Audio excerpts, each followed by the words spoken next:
Okay, we're going to get started at 3 o'clock. All right. So, it is my great pleasure to introduce to you the panel for successful internship programs providing crossroads to career opportunities. And this year we invited 3 major employers who run stellar internship programs, and we're very happy that they've come to share their information with us. So I'd like to introduce to you Anita Finn from Garmin. She's the College Relations Recruiter. We have Julie Anderson, who we're all getting to know very well here, from Sprint University Recruitment. What's the end? Program Manager. Thank you. We have Brent Roper from the National Association of Insurance Commissioners, NAIC, the HR Director there. And Julie Fritz, also from NAIC, Chief Business Strategy and Development Officer. Would you give them all a round of applause?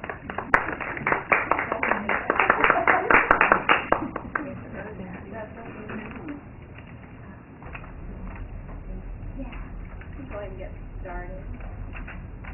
And if you all have questions in between, no formality, please. Yeah, chime in. We only have like 4 slides.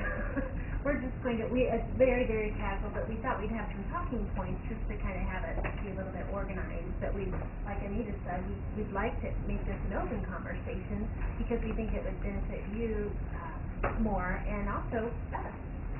So what we'd like to talk about first is just types of internships. And from the discussions that the 3 of us have had, Brent and Anita,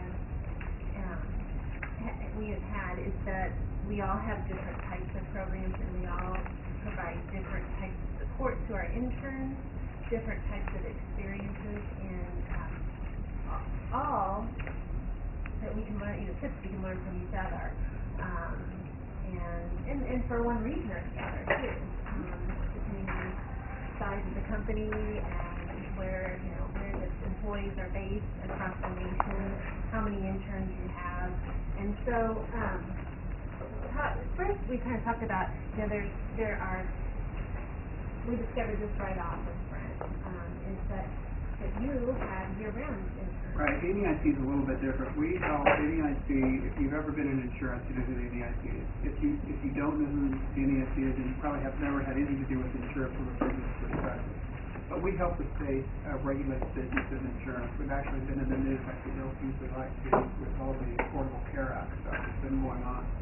But we've had an internship program for 17 years. We've had probably 1,000 interns at the NAIC through the last 17 years. And I'm here from the HR side, and Julie is here from the business side. About half of our interns come through the business side. And ours are a little bit different. So we probably have 35 to 40 interns a year. We take all our interns from local, just around the Kansas City area usually. And ours can be both summer interns, but usually, I think you guys are mainly summer, we're year-round. So our internship programs can last 6 to 7 months. That's average. $975. Well, yeah, it's 975 hours. Actually, I think most of them last a little longer than that because they're usually working part-time. So, and then we have our base intern program is 975 hours, but we have some special internships that a person can grow into, so to speak, depending on how well they do in the 975-hour program. We may extend it to 1,300 hours.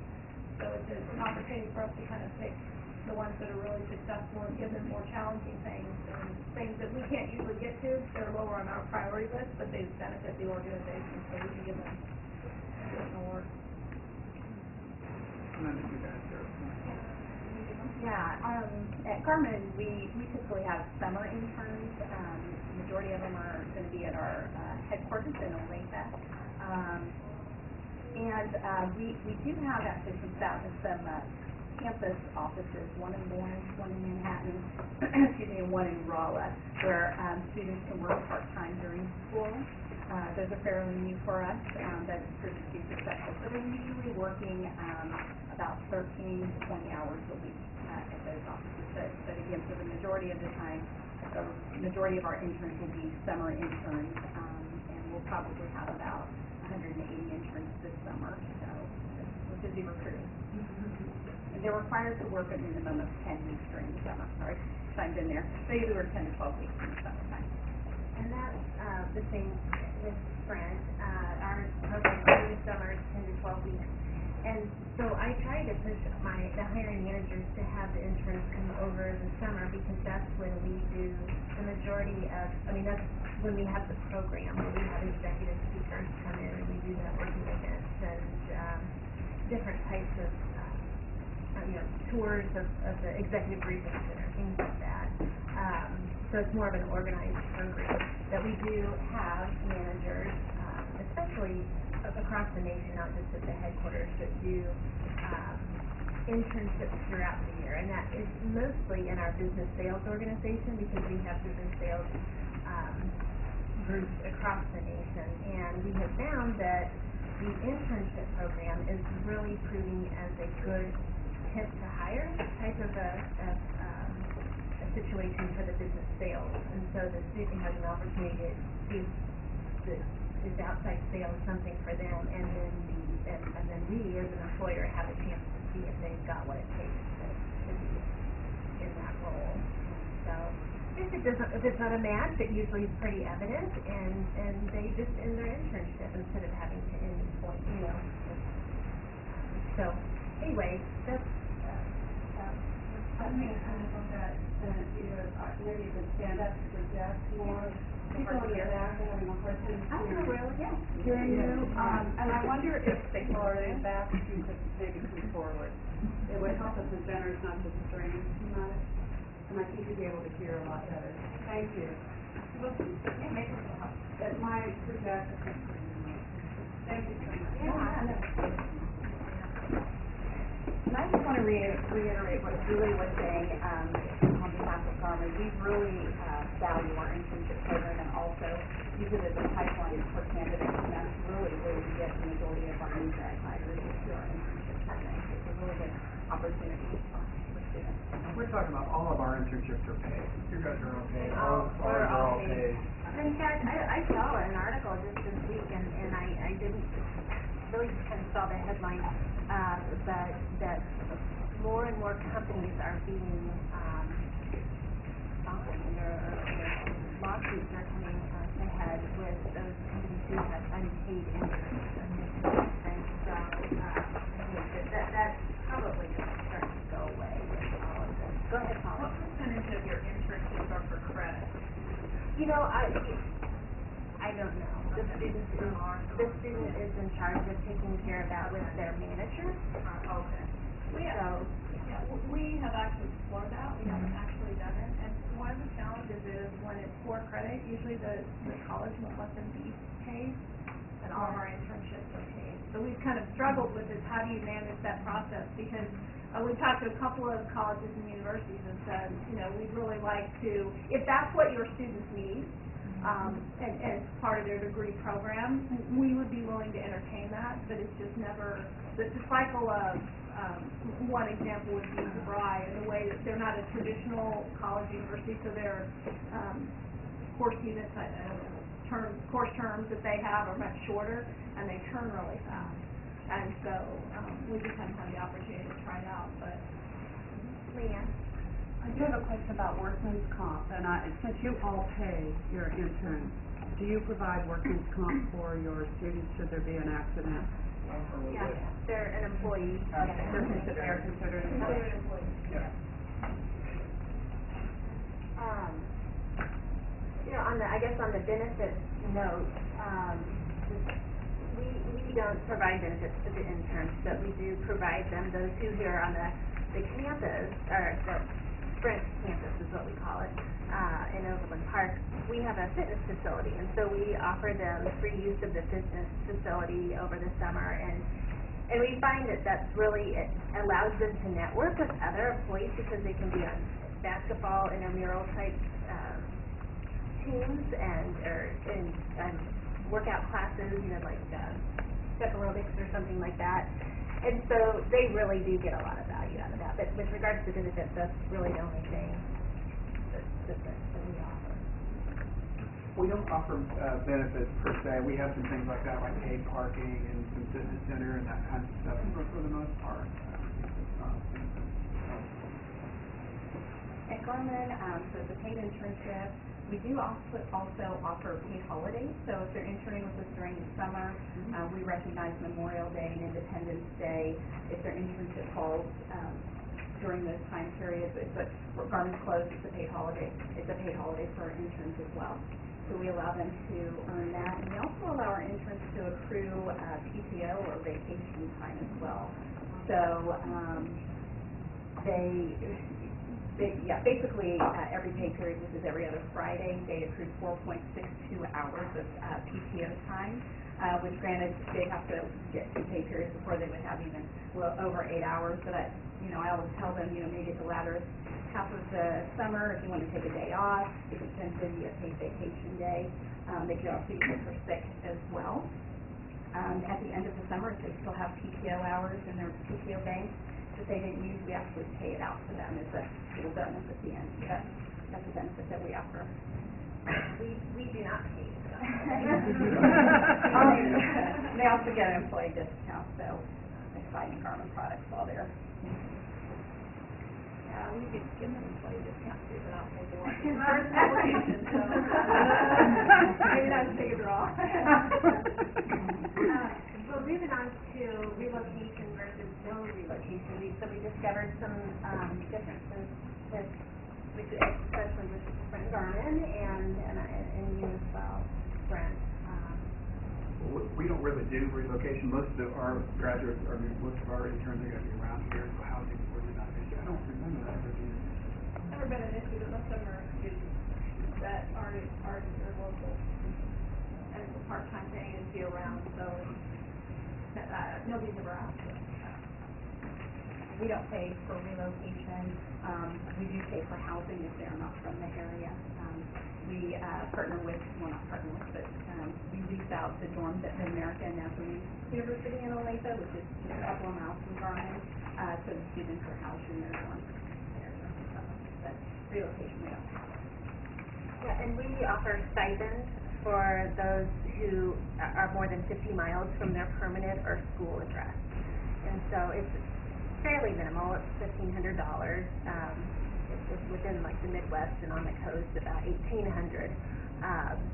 But we see that that kind of helps to offset some of the expenses that they incur, and we remind them that it's a paid internship and typically very fair pay per hour. And so I like to say at the end of the experience you may not gain a whole lot of income, but you're going to gain a lot of experience and value for your resume. So that's how I try to sell the idea of coming to Kansas City.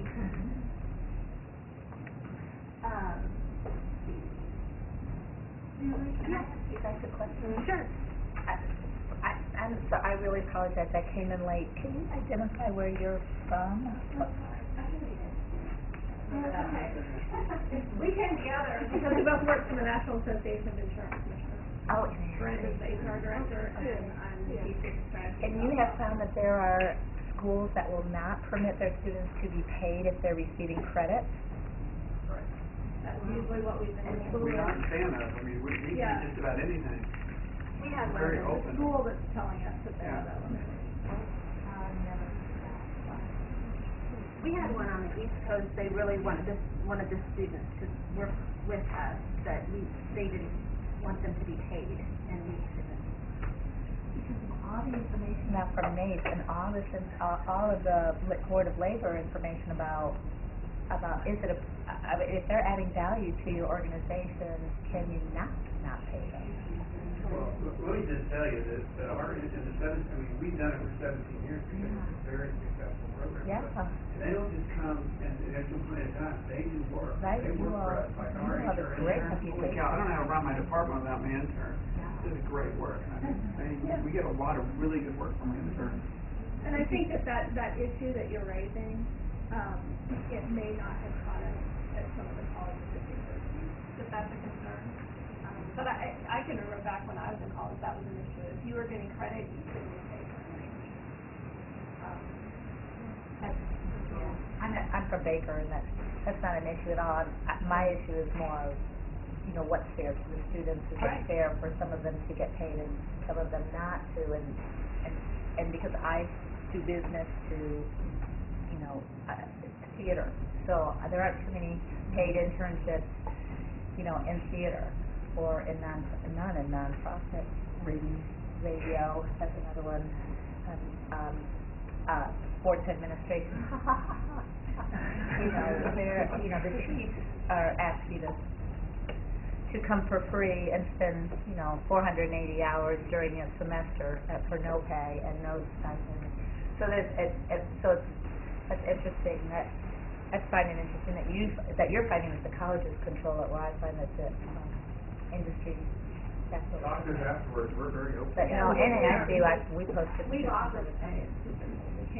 Do you find that students struggle, I'm gonna ask another question, do you find that students struggle when there is, I'm always amazed when you provide housing, but how do you help them find short-term summer housing? I mean, Mid-America, that's a great idea, but I think that some, like Sprint, maybe pay for it because it's so hard for them to find subleases. Oh, yeah, we do. We struggle a lot, and so one thing that I implemented last year was as we made offers, like even in the fall for May start, we started a LinkedIn group so that the interns could start networking with each other and even see, you know, oh, there's another K-State intern who's going to Kansas City, or so that they could kind of network together and form possible roommate situations where they could share in that cost.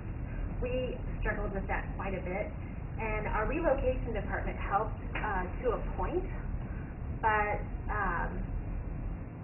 there is a service that you can, and I don't know if you've been solicited by this service, that they actually, it's a business that helps students find housing, and works with companies to help their interns find housing.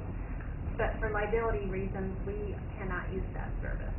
And so what we've done is we've made up a list in the areas that we have internships across the nation of like services that they can call on their own and then get assistance. But I find when students are very, very motivated for an internship, like I had one that wanted to be at an aquarium and at a national or a large aquarium, that it wasn't about not being paid, it was finding housing in Miami for, you know, for 4 months. And that was really, that was the struggle, and finally somebody at the aquarium, you know, and we offered love them to use housing. like what a Garmin does, but then they need you out of the students out like by August 1st, and a lot of our internships run into mid-August, and so it's almost worse to have that student be displaced for 2 weeks and have a project they're still wrapping up, and then they're staying in a hotel, or I don't know. Yeah, we actually run into that too, because we do have limitations on that, and as a matter of fact, this summer is going to be a unique summer for us, 2014, because they're remodeling some of the dorms, so we're not enough rooms are available for the number of interns we're going to have, so we are going to, the interns actually will have a choice of either living in a dorm or an apartment, so we've made some arrangements for apartments as well, so. That you will pay for. We'll pay for it, yeah, so that's, you know, that's where we're going to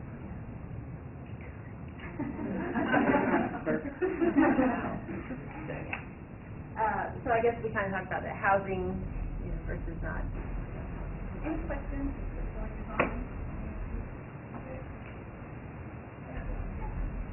About housing. I noticed that, is it, Risk, some background, employment law, that sort of thing.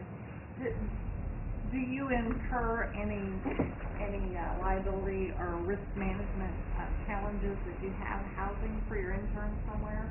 Or do they sign agreements with the individual? We don't do it, I don't know what you guys think. Yeah, there are issues, and so that's why we can provide suggestions, but we can't provide that.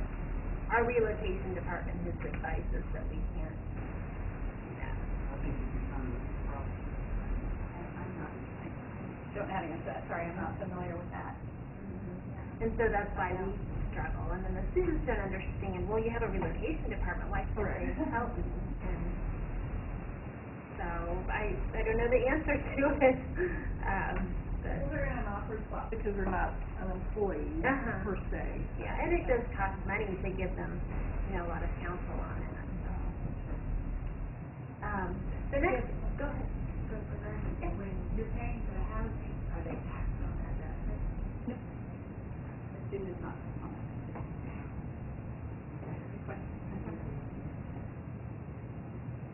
Any other questions on this topic?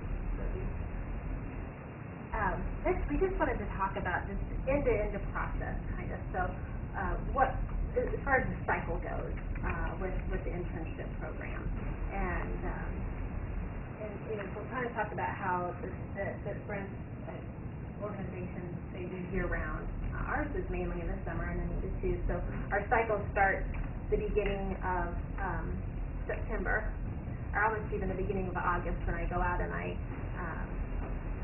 solicit the hiring managers or the business organizations to find out what needs they're going to have for May.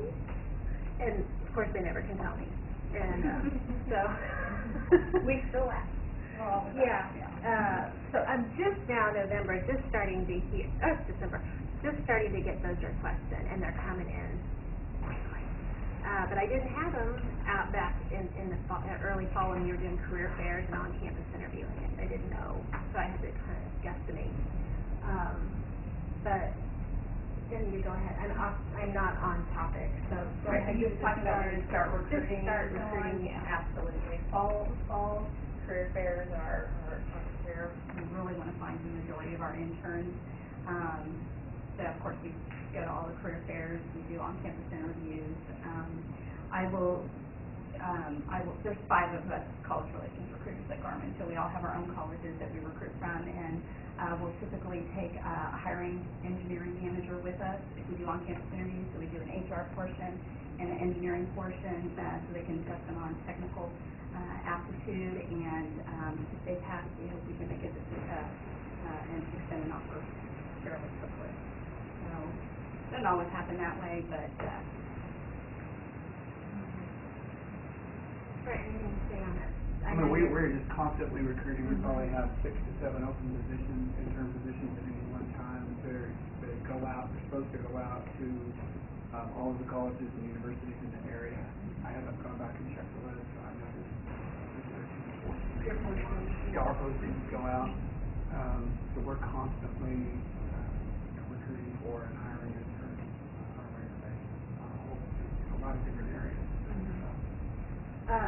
On that note, on the campus and employer job posting site, I actually have something that just as of late was, we had an employment advisory council representative come and speak to us yesterday, and so kind of preparing in the event of an audit, which actually we're kind of facing right now, but talked about the internship program and what risks we had there. And so the question was asked to me, of the students that I interviewed on campus,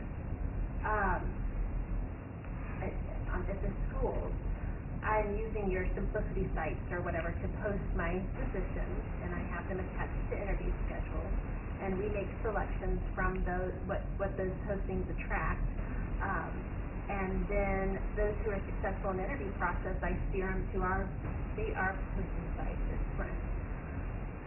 The EAC representative asked me if I knew the race and ethnicity, the race and gender of those that came through the university site, and I said I don't know. To my knowledge, that's not collected. And I have a question to you. Is that something, if I needed to gather that from you, colleges, would you be able to provide that?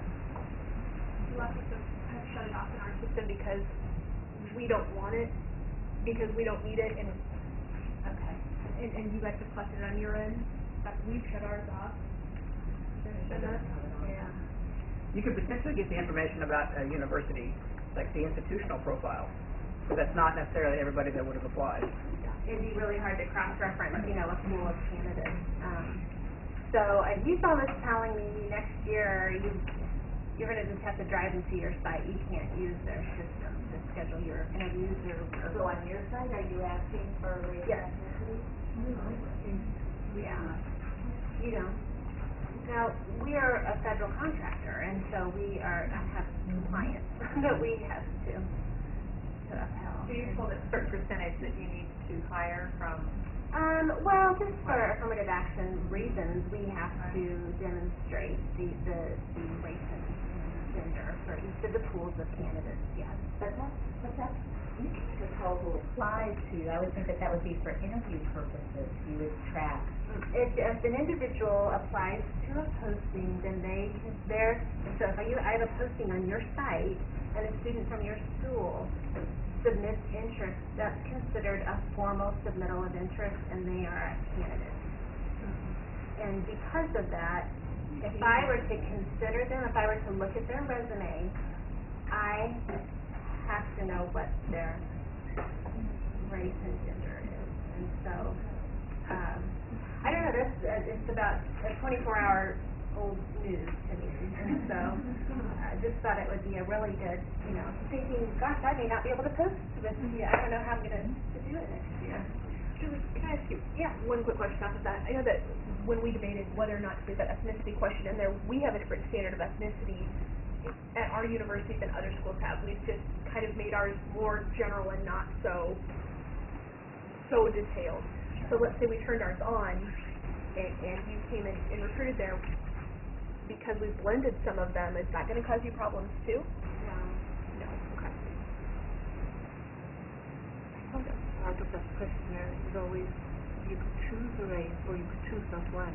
Yes, you get offered the invitation to self-identify. Yeah. So it doesn't matter if they don't declare that. It's just the idea of them being offered the opportunity to declare that. And so, Yeah, that's not something that we run into. and that's a big difference with us because you are not a federal contractor, and so. Yeah. We aren't either, And you are thankfully. either.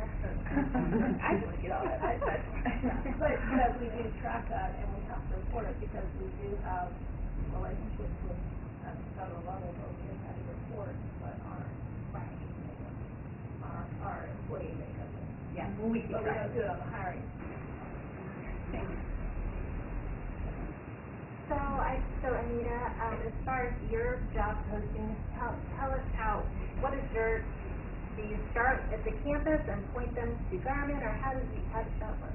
When I'm at the career fair, I point them to our website, to apply to our website. So you Mainly, do but not- I do post at the school's website as well, we post the position. But I think, I have a coordinator who does that, and I think she puts instructions, and leads them to our website, through your website, so, yeah, ultimately, we want them on our website. And so when you go to interview, you do campus interviews, you do not use the campus's tools to schedule the interview. Right. What about you guys? Pretty much goes through a normal process, so it goes to the schools, they will come online to the NIC site and apply, and then go to the hiring manager, we'll do some screening in HR, go to the hiring manager, and take it from there. No, yeah, that's exactly right. I mean, we work with HR to develop the posting, and then they distribute it out for us when the candidates come back, and we evaluate the applications. I mean, you could run into that trouble at career fairs. So I did recruiting at career fairs, and you have to be very careful about how you mark applications or resumes. So I mean, they could throw that up. We aren't supposed to take resumes at the career fair. Which, how do you know who was really great that stopped by your career fair? But we look at career fairs differently now. We look at it as employment branding. It's just notifying the students that Sprint is hiring and come to we've been driving them to the university site to submit interest to positions we've posted there, and then drawing our on-campus interviews from your postings and creating, like, with the interview schedules. And that's how, and then the students sign up through that system, and it makes it so much easier. Where yours is more manual to do that. So probably my way, a federal contractor's way around the issues with that would be to just drive them to our site and then I would have to manage my own interview scheduling. I could not use your services, which is that's hard for me. If you were to do that at Northwest, we would still work with you. You would still go through our office and career services, but you would just provide us a copy of your final schedule. Right.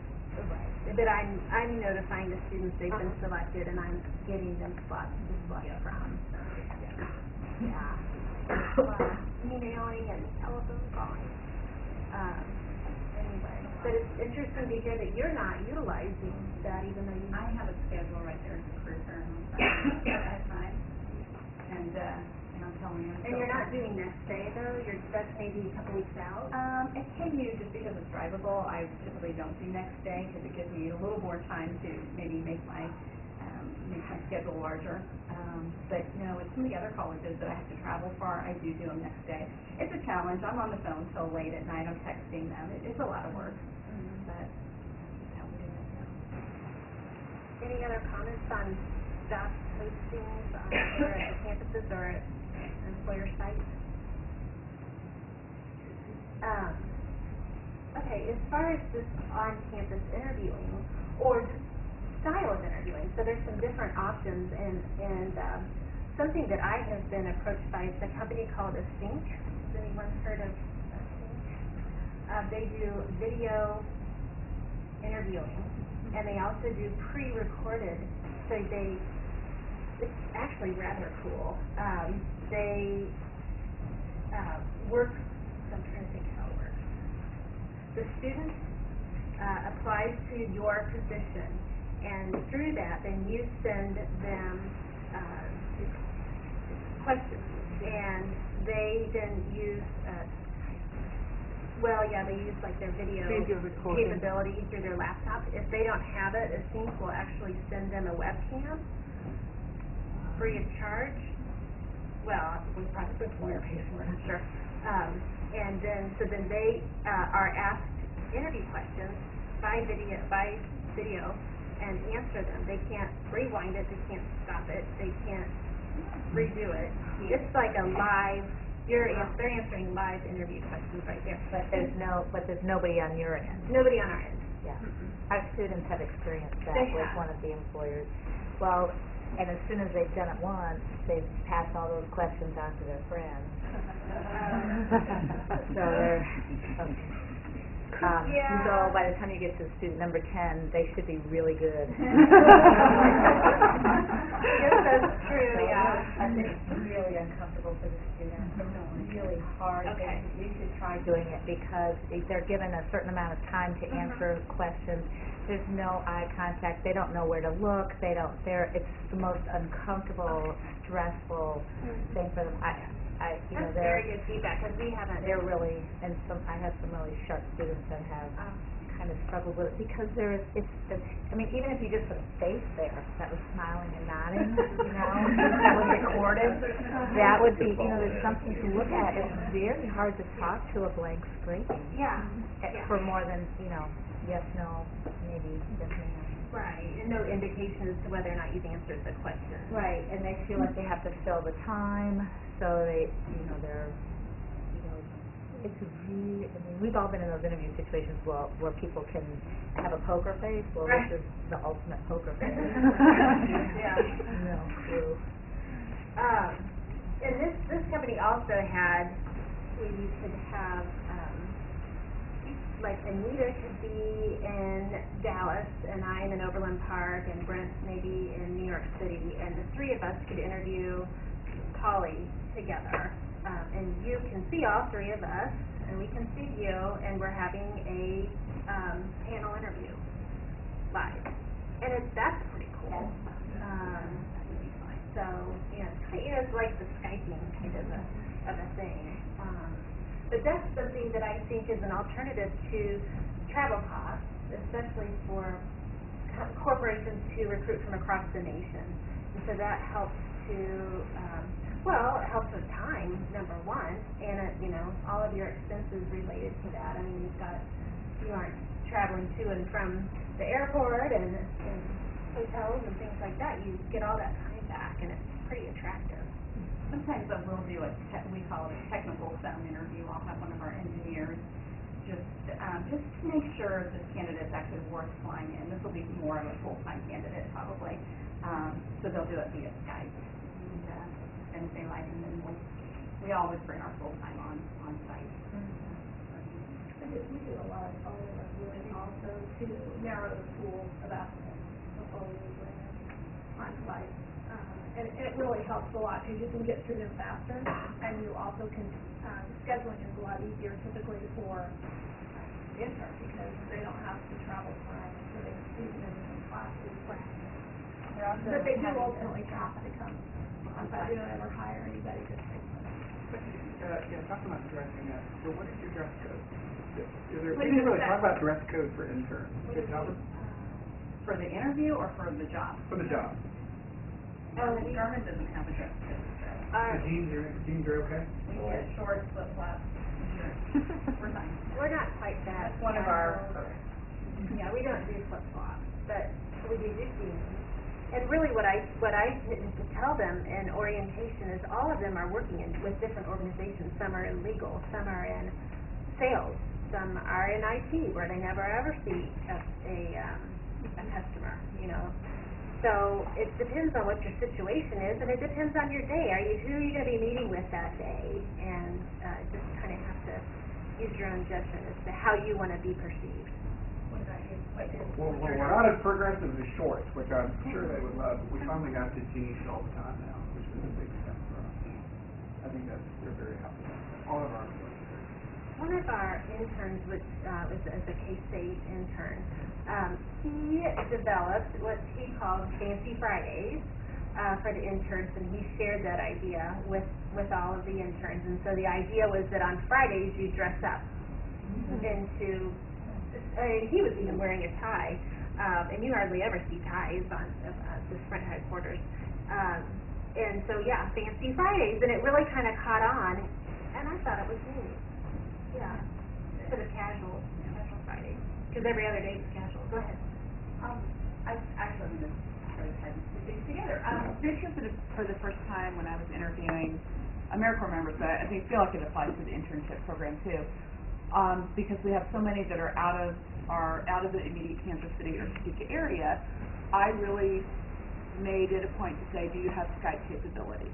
And I think almost everyone except one, and that was just a technical glitch, said, oh, yeah, we want to do Skype, because I found with a phone interview, and we were typically doing a panel on our end with three people around a conference room and the candidate, we got that without having that eye contact, they would tend to ramble on, like they would have to answer the question, and they couldn't get the feedback. The nonverbal cues. Yeah. Right. So we, with the Skype interview, that also helped us, I feel like, assess, like, how comfortable are they kind of with technology, because we need them to be for our positions. But it was also interesting, their choice of dress and where they were Skyping from. That if you have students, you just, and if that's a possibility, just to be aware of, maybe what's going on in the background. If there's a workroom, that's all. I mean, that was never an influence. I want to be clear, it was not an influence on our decision. It was just an interesting observation. There's a story there.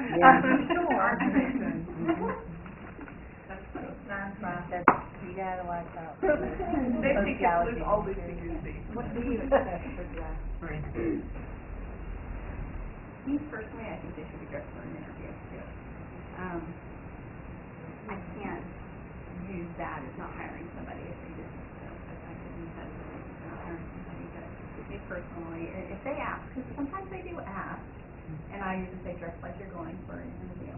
I don't require three-piece suit, I don't, But what do you mean by dress for an interview? for me, just, maybe slacks and a nice shirt if it's a guy. Could be for a girl too. Like, not jeans and not shorts. Yeah, not what flip-flops. not, yeah.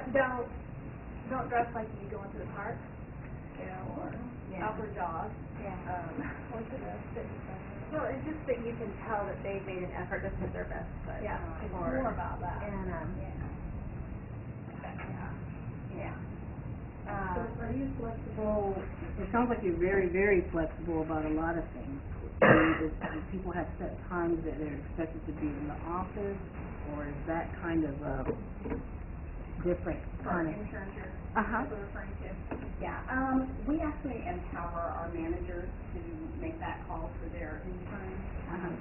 We are, just been recently where we have flexible hours at Garmin, so that is one of our benefits now. And like I said, we empower our managers. So the students or students are going to be on, working force and, flexible if they want. They need to get their hours in. They are going to be an hourly associate and need to get 40 hours in a week. But, work with their manager and, How does Garmin handle that full-time? same with the full-time, yeah. Okay. Same with full-time, actually, yeah. And it just depends on the team that they're on. Okay. It is. Now, with an intern, I would think the manager would, somebody needs to be supervising them. So, when I say flexible for the interns, it may be maybe not 8 to 5, but 9 to 6, or, just an hour here or there versus coming in at noon. So, I have two questions. The first is off the top of my head, and I probably shouldn't ask it, but could I be a career intern? Can I come back and learn once a week? So that's our goal. Okay. So my internship may be for a summer, but I could do it repeatedly.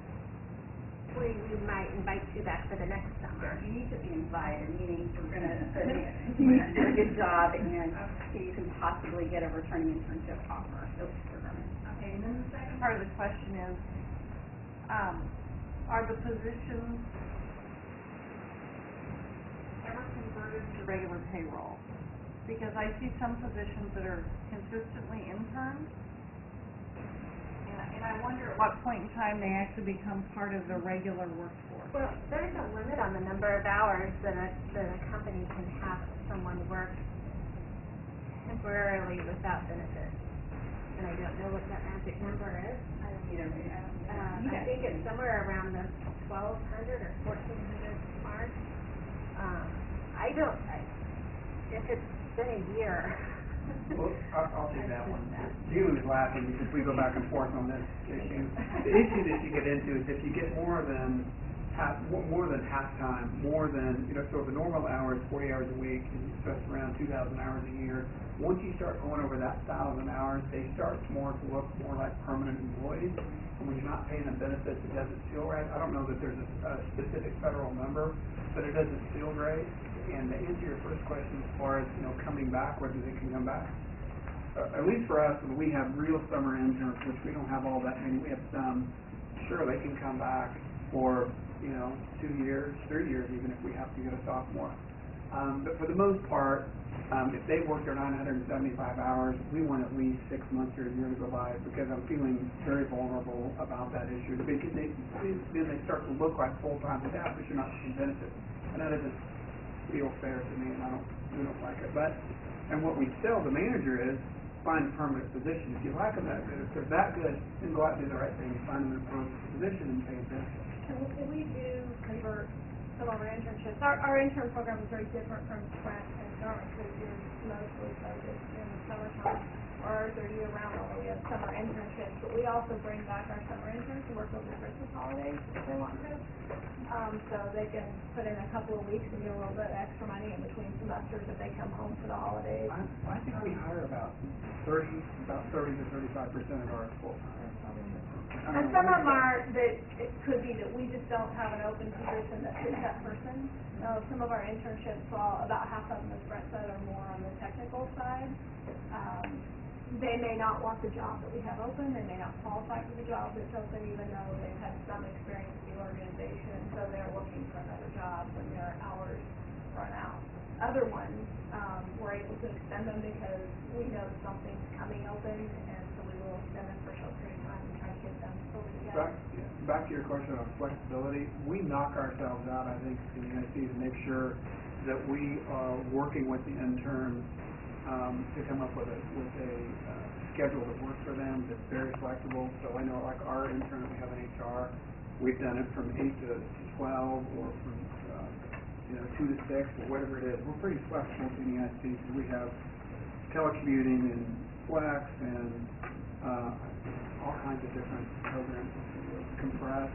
The only time they can work full-time for us is in the summer or over the holidays, so all of our other internships during the regular part of the school year, they're working on a part-time basis, so we're working around their class schedule. Some of them have other part-time jobs, and we're around their part-time jobs. We just ask them to be somewhat consistent from week to week, so they know what to expect and so forth. And then we have, as Brent said, you know, we have core hours. Our core hours are 10 to 3 now, and that's for full-time employees, so our interns aren't always there between 10 and 3. But if they convert, they need another core hours of 10 to 3, but you can flex your work day from 6 or 6:30 till 6 o'clock at night, and you pick your hours within that 12-hour window as long as your manager approves it. They also have compressed work weeks, so people can work 4-day work weeks, so work 9 and 1 off, and they can adjust their hours how they want in there. We also have a part-time telecommuting program, so now we don't let interns do this. They usually need more supervision, but where we allow employees to work from home a couple of days a week.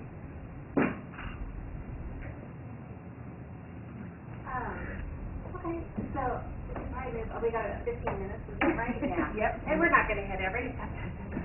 But I think it's good because this is just generating open conversation, which is what I think we all wanted.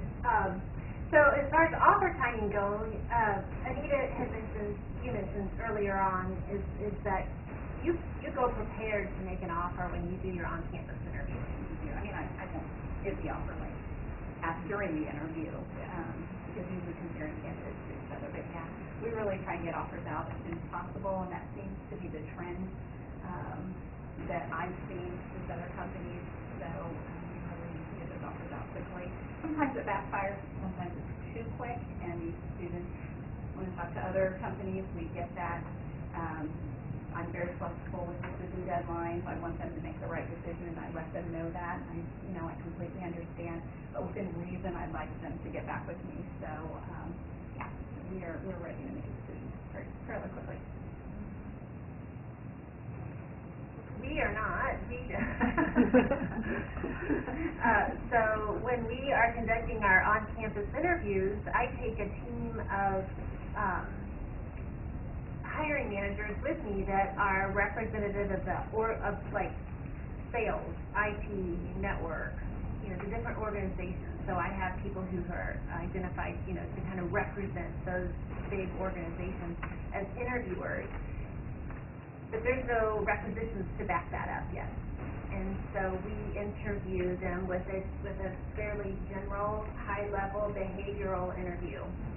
And then we use that to determine whether or not we want to move forward with them. And then as positions open, then these individuals who have been successful in that on-campus interview are then recommended to the managers in the area that they match up with. Do you all get feedback from your students as far as when offers are extended, or they interview and then are they complaining that it may take too long to get to hear back, or I don't know? I have any comments on that? I think the complaint we hear the most is they don't hear back. That's very frustrating, even if employers send the thank you nothing, I think that's helpful because at least they have a decision. The other problem is that we run into is offer zoning where they have to make a decision right away. That's like early in the semester. It's good, I think, if you do want to shop around for the semester or, and take time to think about it. So when employers have 24 hours to make a decision, that's a lot. They feel like they're deciding the rest of their life. It's not, but they feel like they're making a huge, ginormous decision, and sometimes I see those people going at the end of the semester saying, well, I kept looking, and now I find another one, and now I don't know what to do because they already accepted this other job. So, What's their bar for the date that they think they're waiting too long to get back? How long is it too long? Is it 24 hours, or is it a week? Is it what is it? how long? Yeah, when you say that, they're frustrated, they express frustration because they don't hear back, so. I think Yeah. I think Is it it's after Yeah, a lot Yeah. of, Okay. a lot of Yeah, kids we never would- send anything ever. Yeah, we didn't do that. You know, we send, a thank you letter right away. I mean, we tell them, yes, thank you, we believe that you're a match for several positions within Sprint, and we'd like for you to go and create a profile, and set up alerts so you're notified when positions start posting in your area of interest and expertise. And, but then we also do notify those who we feel are not maybe a match, and we just say thank you, and you're welcome to go to sprint.com and look at different opportunities, but as far as the internship program or the college hire program will no longer be considered. I feel horrible doing it, but they want to know that, right? I think they'd rather know that than to just be wondering. Go ahead. Don't have a time frame when you just have to wait for the managers in those departments, is that? No, well, as far as we go, we do it within about 2 weeks after the on-campus interview. Okay. Does the department let you know if they want an intern? They let me know. Oh, well, as far as the interviews go, the on-campus, I know right away when we leave the campus whether or not somebody's recommended or not. To go on. To go on to be considered when positions open. When positions Uh-huh. open, that's the key, that's that when part, I don't know what, you don't need it, right? I mean, like, I think today, I got 4 notices Okay. for positions so the managers are coming and saying, give me talent, and so I say, okay, these are the people I had at K-State, and hopefully they're still available, because Garmin probably made an offer.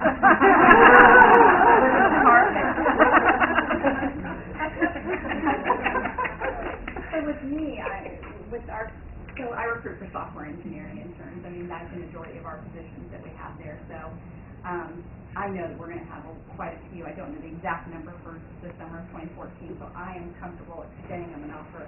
I don't know what team you're going to be working on, but know that you're going to be interning at Garmin. So that's my advantage over what Julie has, where she has specific.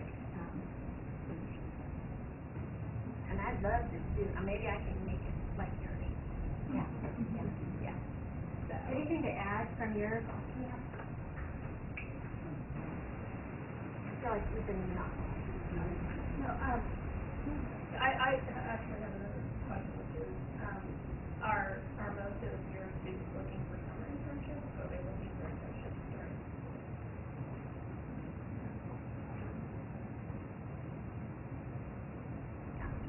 Because like I said, we have them, it's not seeming like it's start time. And I think we can kind of zip through, as far as pre-employment processing, typically we have to do our background and drug screen 90 days from the start date, but I've just gotten it switched up for college recruiting so that we can do it 180 days out, from the start date. And so it's making it a lot easier to then do that as we make the offer. And I usually ask my candidates, once they accept, for them to go in for their drug screen within a week from that date they accept. So, we don't do that. Oh, you don't? We do, and then a lot our business sales positions are driving positions, even though the interns cannot drive while they're interning during work, we still run a motor vehicle record check, because if they're not eligible to work for us full-time based on their MDR, then we don't want to waste our time with them on an internship. So we want to know that they are drive ready right after the internship, because a lot of those, they just take seniors and push them right in, because like I said, they're temp to hire, they're thinking temp to hire, and so we do MDRs as well. You guys? We do background checks. We do a criminal background check, we do not do a drug screen, we do employment references. We don't do employment references. Not on internet. Yeah, and but what we found is that people just apply to people that they're gonna give them good references, so why, if, We require that at least there's one, usually there's at least 1 or 2 managers that do it. well, not a background check, people do that, so. Any comments on pre-employment screening, or? As far as the onboarding onboarding process, I don't know, anything with, what is the intern experience the first week when they onboard? We have a intern, it's all day orientation, with all of our interns. I think we just explained what to expect during the summer, we give them a tour, filled with a lot of information, I know, just about Garmin policies, and things like that. So that's the first day, and then, we introduce them to their supervisors, they haven't been introduced already. And yeah, that's really the first day, and then we have various events, we do a welcome barbecue, probably 2 weeks into it because we kind of have staggered start dates of our interns, and so we do kind of a cookout. We invite the intern, their mentors. We do have a mentorship program. Each intern is assigned a mentor. So we invite their mentor and their supervisor, and it's very casual. We do it on site at Garmin, and What about you, Brian? They go through the normal orientation with our normal permanent employees. Oh, okay. So you really can't tell the difference. Oh, do they hear about benefits then? Well, we do it in there's 2 half days. So the first day, they don't go through the benefits, it's just the normal policies. They go through the building, there's lots of different areas come in and talk about what to expect. And the second day, the day is talk about that. But for the most part, we try to keep it pretty much like, permanent employees. They feel like they're really getting a normal kind of orientation of our employees. And then they're turned over to the area. I don't know, Jenny, do you? I do. I don't, we have the lunch usually, it's usually not the first day, it's just the day up, but we have a lunch where usually the director or senior manager does it, and they will, try to get 5% will be there and so forth, but then, 3-4 weeks after they start, then I usually have a short meeting with them, and it's more just a, hey, how's it going, was it what we said? Are you doing the kind of work that we said you were gonna be doing, what do you think? That kind of stuff, and I encourage them to give us feedback, because nobody's perfect, you can always learn things, but I think the most important thing for me is making sure that when we tell somebody what they're gonna be doing, that that's what they're doing when they get there. You wanna make sure your job match is a good one. So we do that, we also have, for at least, for my team, we have an additional onboarding process that we go through. One of our teams is pretty complex, and for them to really contribute in a meaningful way, they need to know a little bit more about insurance and different things like agents and brokers and policies and so forth. And unfortunately, we can dumb it down because most people by that time at least know what an insurance agent is, or they know what the renter's policy or their automobile insurance policy is, so we can describe the kinds of things in the systems we build and how they may be participating in some of that or testing and so forth. But we go through certain things. We do some on-demand training that they can do to try to help them better understand our organization and what we do so that they understand the process.